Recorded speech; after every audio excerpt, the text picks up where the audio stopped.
By Roanoke, 31,712-story Moiré Arenaby Roanoke. Although the amount of arable land which could be made available with the most careful terracing was not large enough to support a very great population, Machu Picchu offered an impregnable citadel to the chiefs and priests and their handful of followers who were obliged to flee from the rich plains near Cuzco and the broad, pleasant valley of Yuki.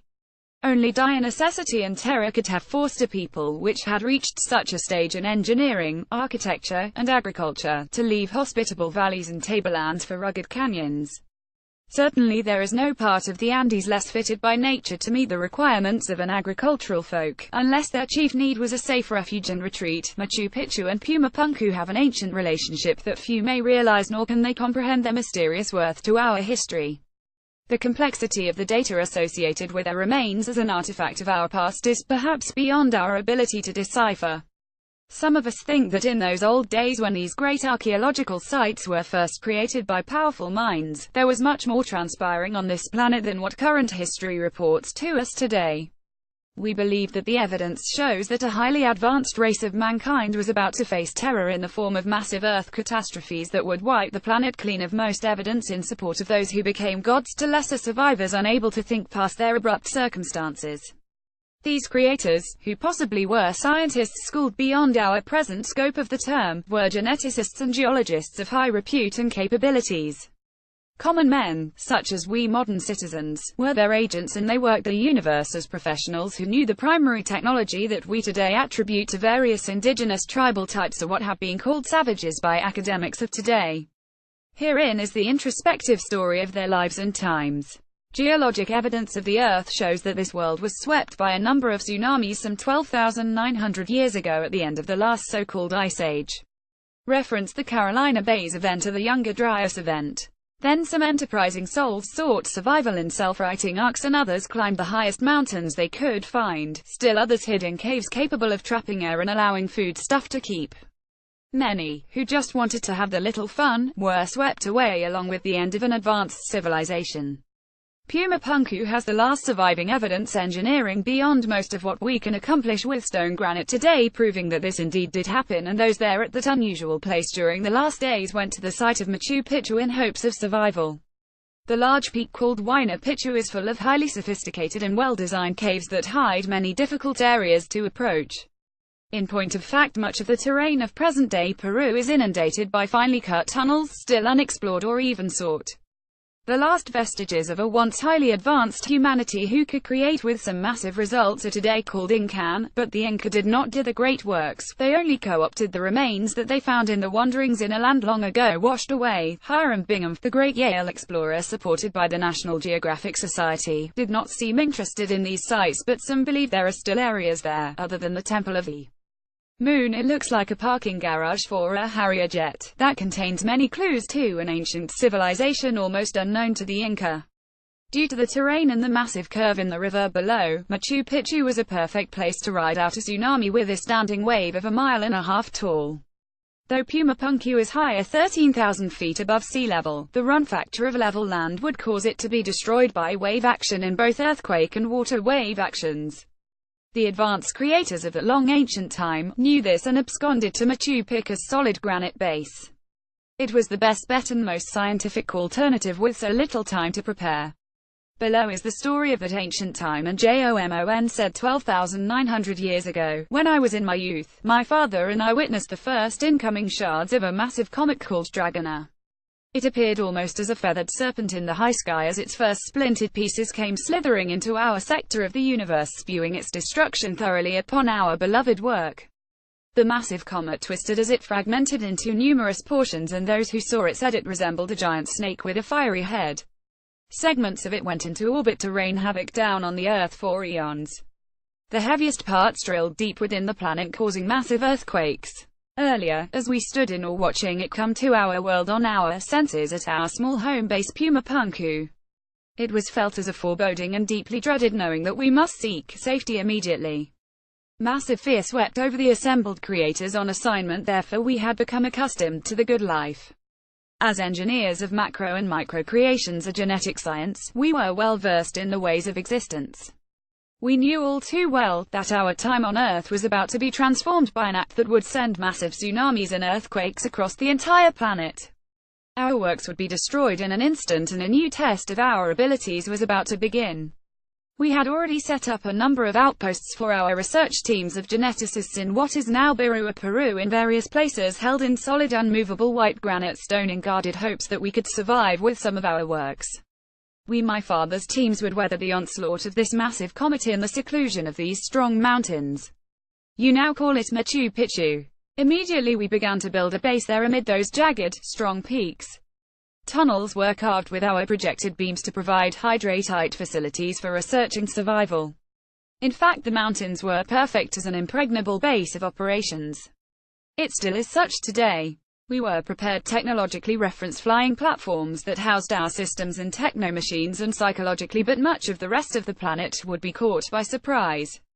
We knew we would have much to do after the onslaught of the event had devastated almost all of what we had accomplished over time. Therefore, we set plans into motion for the entire planet. We designated future bases of operations and units that would help survivors and continue to restructure, teach those who had lost their memory of who and what we were due to a psychological stress or trauma to the onboard mentality. It was a long-term plan, and I would play a unifying role in its accomplishment as the time catalyst. In essence, I had to live forever, as I still do. One wishes we had detected the aberration earlier, but no, some had already become complacent via selfishness. Perhaps it was this slovenly attitude that was to set us back due to our awakening negative indolence. Apparently we would face starting over in this sector of the universe. Now, a highly advanced civilization was about to gear up for the greatest catastrophe. The story begins at my seat home and our oncoming end. In a secret chamber near the Temple of the Moon, Machu Picchu, Peru, recording on computerized me, not unlike an advanced iPad or ICOM. On this day, I crawl out of my secret crypt, unusually tired and overburdened with the passing of the many echelons of seemingly ancient time that I have spent here in these stone chambers of our past construct. Out of this so-called lunar temple of massive stone, one more time, I do step, unknown to those who service this ancient site. I am merely a worker here hiding in plain sight. I will now just slip past the present-day minions, who seem to collect here out of curiosity for some sad reason to understand this site, and go stealthy via known only to me to an interior section where a particle transfer awaits in our old lab to slip to the hidden reflection of this site, where my means of earthly travel is still hidden in its park, safe from intruders. With this craft, I will once again survey the state of existence here in this last example of the Gauge sector. At this point in time, I have forgotten how old I truly am, but I seem to have the history of the universe running through my mind and more succinctly through my veins and neuronal byways. It is a wonder this fleshly vehicle that I ride still works after all the abuse it has experienced. I have seen much during this duration of being here as the entity Jomon. I am just living as a human being who is occupying a form in time-space and on mission from timelessness, or so I have come to knowingly amplify lest I forget, as others have forgotten. What a massive inundation of data I have to review and relate, yet I seem to still have the ability to remember most of it. My me will record everything and feed back to me in my hibernation state. This state of sleeping through the hard times in order to bridge the mission my father put me to, is a pain no other person could or should endure. But I must do this for the record. The record's purpose I will reveal to my hidden brotherhood shortly in the last remaining hideaway other than mine here. I must hasten there now. I know I approach the end of this experience on this side of the projected and broadcast spectrum, realm of being and becoming, because I feel much older now. Age is coming to me now, for I have declined each time I stepped outside its bounds to survey and research in the real world. Few can truly live a short duration and not much more than 100 orbits of this planet due to our bodily specifications. Our mission, that of my ancestors, has been so massive for those of us who entered here from the multifaceted mind to be multiplied by the quadrillions, to experience each and every particulate of physical expression has been lost to time.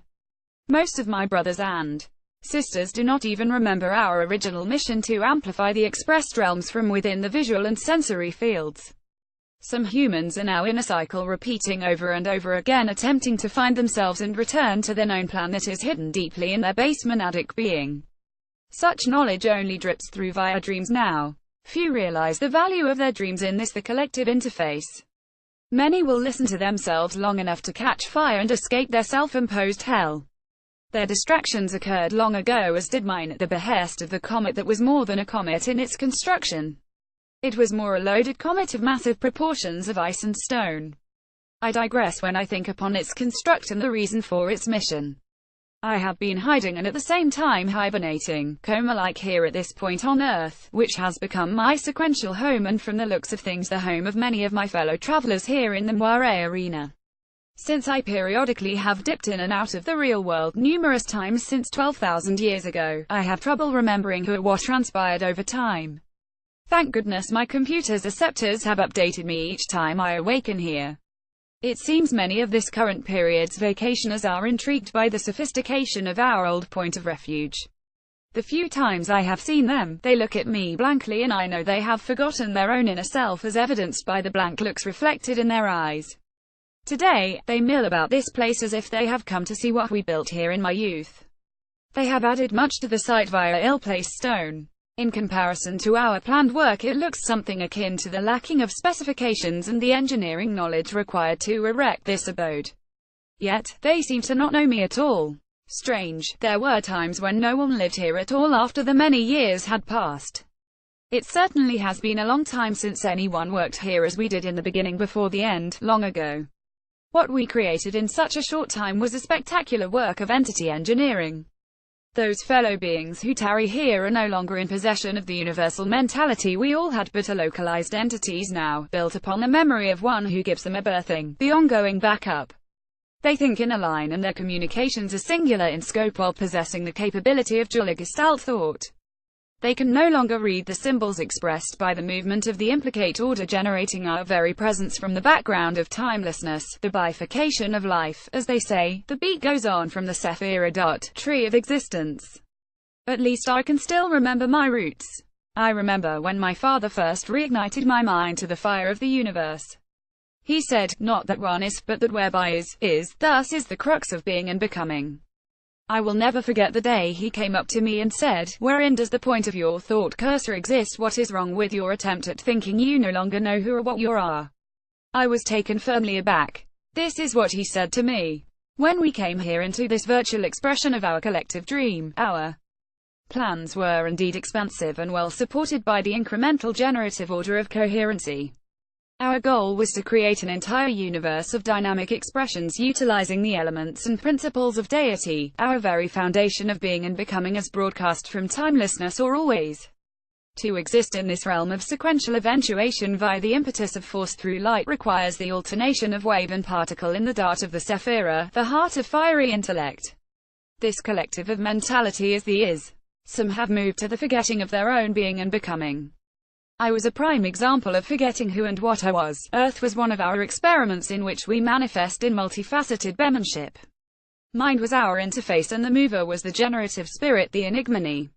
Through this means of interface with the void we began the burgeoning of the passionate expression of the Moiré arena, the canvas of the painter. Each and every one of us was aware through the collective that the positive mission minus the negative aspects of presence were never a part of our existence then, and should not be a part to maintain the verve herein. To purge this inclination to seek singularity on this side is counterproductive.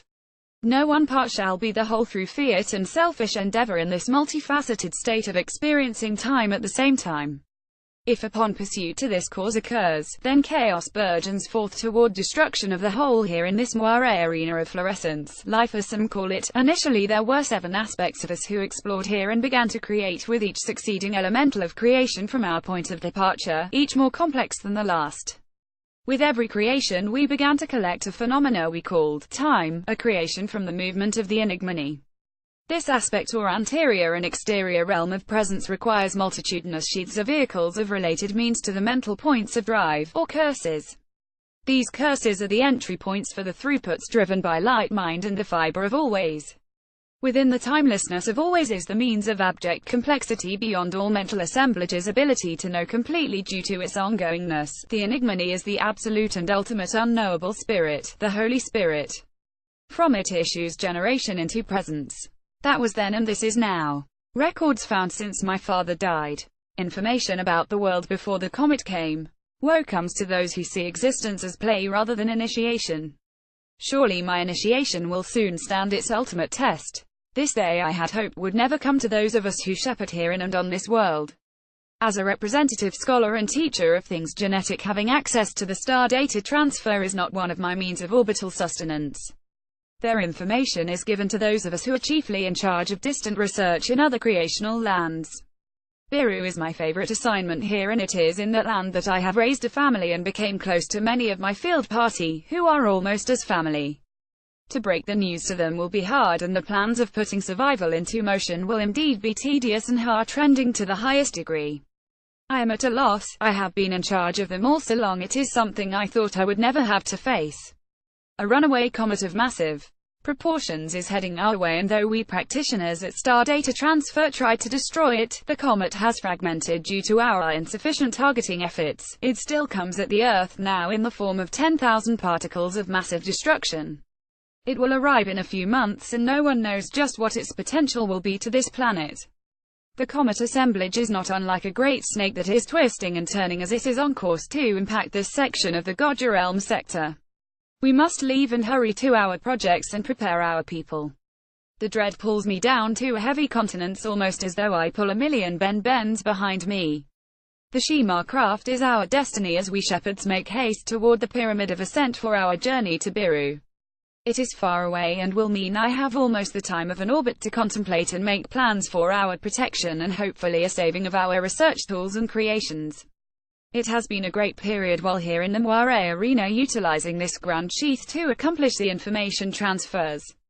I have almost forgotten my true self while immersed in this assignment.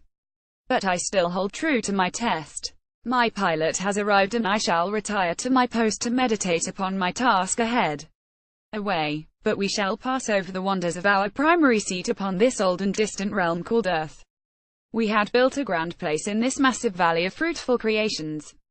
The mediety of the me and the other. It is such a beautiful collection of so many pyramids of record.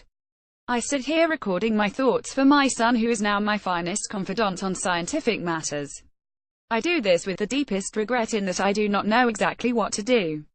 How do we survive if at all possible? As all here know, our primary reinforcement is to survive in this form as long as possible.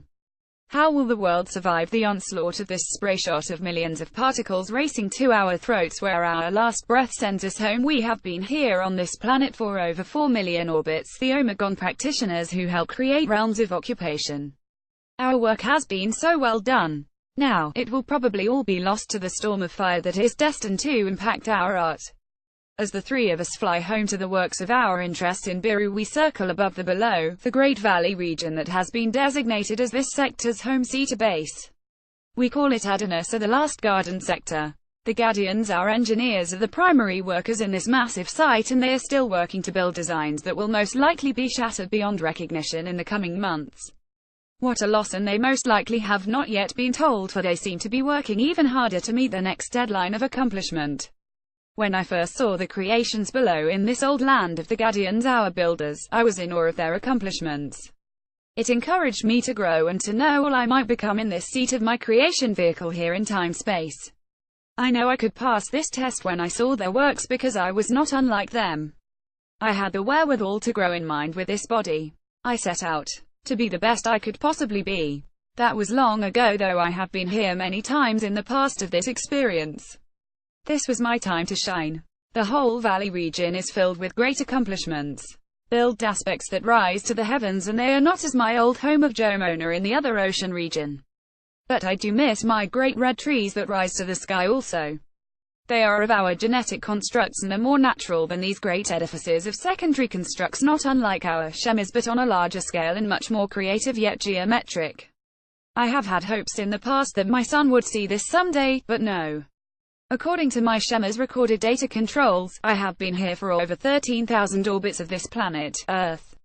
What would I do without that silly little means of starlight travel? It has served me well. As father had always said, take care of something and it will last you a lifetime. It still looks like it did the day he gave it to me, old flying friend. Strange to give a name and a personal feeling to something that is not alive yet performs as its designer had created.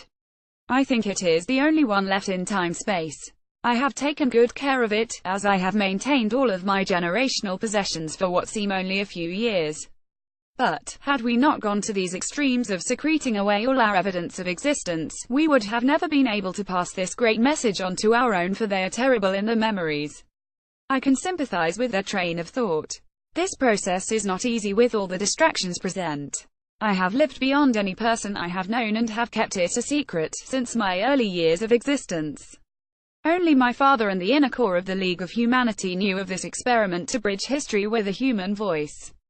Then, back when I was born, I was privileged by the God to have been born during the last years of Earth's golden epoch, now some 12,900 years ago. My father was fortunate enough to be one of the most advanced of all souls who lived on this planet, a scientist and member of the prestigious League of Humanity. Some at the time said his name was thought exemplified in physical form. His works have been my guiding light since those ancient of days, and I have tried to escort his words down to this very period, conveying to humanity his great and grand works. His linkage to the source of our very being here in time-space was unbroken in cellular communication. If ever a man knew everything in this forum of existence, he was that man. His life was a normal 137 orbits of the Gauge portal, what is now called the sun of this solar system. But he, like I, long slept for thousands of years.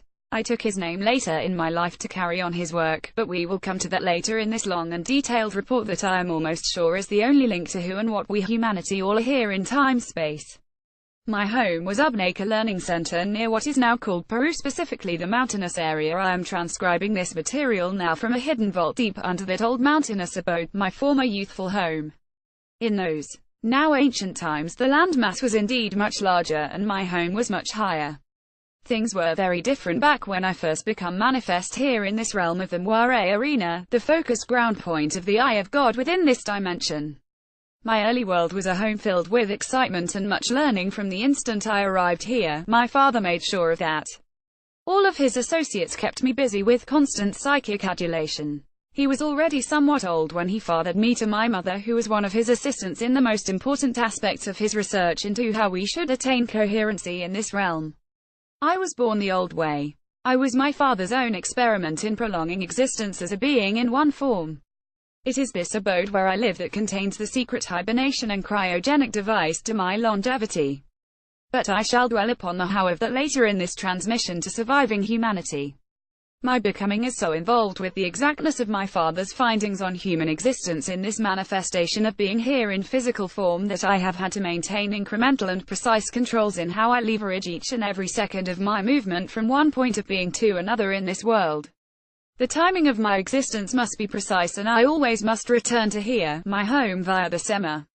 It has taken its toll on me mentally and physically, yet he trained me well in this strange endeavor that few will ever need experience. I do not suggest its regimen to anyone. It has been long, and at each awakening, I find myself saying that I will put this entire journey away and just live life to the end, but at the end of each stint, I acquiesce to my father's instructions, though he is long gone from here. He always made the point that no one would have the record of the past unless I followed through. I have done it at great sacrifice, and I have reminded myself of the fact that no one has ever done this for future generations. It is of the utmost import. My span of being here has been 13,000 years as I communicate to my beloved friends of the realm of the Moiré arena. Truly I have only lived 134 years, but I had an advantage. I have been the founder of this rare society down through the ages, always to outlive all my beloved friends, brothers and sisters have they always been. Though our group has been extremely small, we have always had the edge in all earthly conflicts by being able to interface with the then powers that be, to offer our insight and knowledge, which has always been superior due to the hard work of my father, his old friends, and those who engineered and worked on the many projects as was standard for his great and grand generation and the one that spawned them. The Golden Age has at least tricked down to the present, even though humanity has suffered numerous catastrophes over the last 12,900 years. The initial calamity was indeed the blow that almost destroyed all of us on this planet and in this sector of Gauge. I will reiterate how we saw it coming, dealt with it and survived its havoc within this, my final thesis. This report will be the last to those who are currently present in Area 51 of the United States. They're my old friends, carry on as best they can.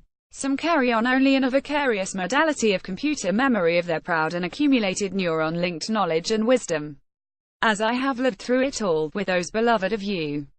Each and every epoch of striving here on Earth that I lived through gave us important data. Though most of you did not survive the individualized periods of history, your work and words still travel as the basis of our total knowing. The libraries we have established and the one here in this vault of vaults attest to the dedication you all have strived for over the many thousands of years, will someday come to the real world. Now it is ready. It will be your testament. Alas, that world, this one now, is still not ready for our knowledge and enlightenment, yet it is time. I will not be able to carry on much more, and it will need to be left up to you to form the ultimate guild to see the day of reckoning, so all will finally know their true being. It has indeed been a secret closely held by the few of us here and in the purview of those at Area 51. My initial start was in a wonderful world where all human interface and adjustment was finally worked out with all the parameters known and in full utilization, even to the point of achieving everlasting life in one from through the entire test of existence rather than the reincarnation of another body to continue the quest. My father's great-grandfathers had already learned the secrets of existence here in this realm. It was almost old even to them. They learned from the always agents. Their lives were long in comparison to yours. But they had a civilization not unlike the present realm known to you as the 21st century. Ah, yes, the cities, autos, aircraft and all the trappings you enjoy today were present some 50,000 years ago in parts of this planet and other planets. Indeed, much has transpired on this silly old Earth. At least for the last 4 million years and more. I have access to the records for some 7 billion Earth years, though incomplete. The ancestors of 50,000 years ago had the knowledge of their existence from the beginning of their dispensation some 4 million years ago. It was never lost when they came through the portals of Goja's light beings. Their realms were indeed trials of learning and reason. Now they lie at the threshold waiting for the door to open so they may return to their true source, as we will also. Those were our ancient of days. How and why of our being will be described later in my final report. This place called Earth was once the source of all sustenance to high living form. We who occupy this form in a physical state came to this sector through the portal of the Goj system many moros ago as light beings. We settled on many planets and began event sequences to experience this virtual realm of cause and effect. A light being is a facet, a part of the whole of the all. We truly reside in timelessness, a state where all that is localized. We create vehicles via the mentality of creative movement, which is called the enigmania, the absolute and ultimate unknowable. What is unknown about the enigmania is only on this side of the all. Feedback looping is essential to discovering the means to how such power can be expressed. I leave this message to you as I step out to move about this planet one more time. Copyright 2013 by Ron O'Cook, presented with permission of the author. More articles by Ron O'Cook, greater than author's official website.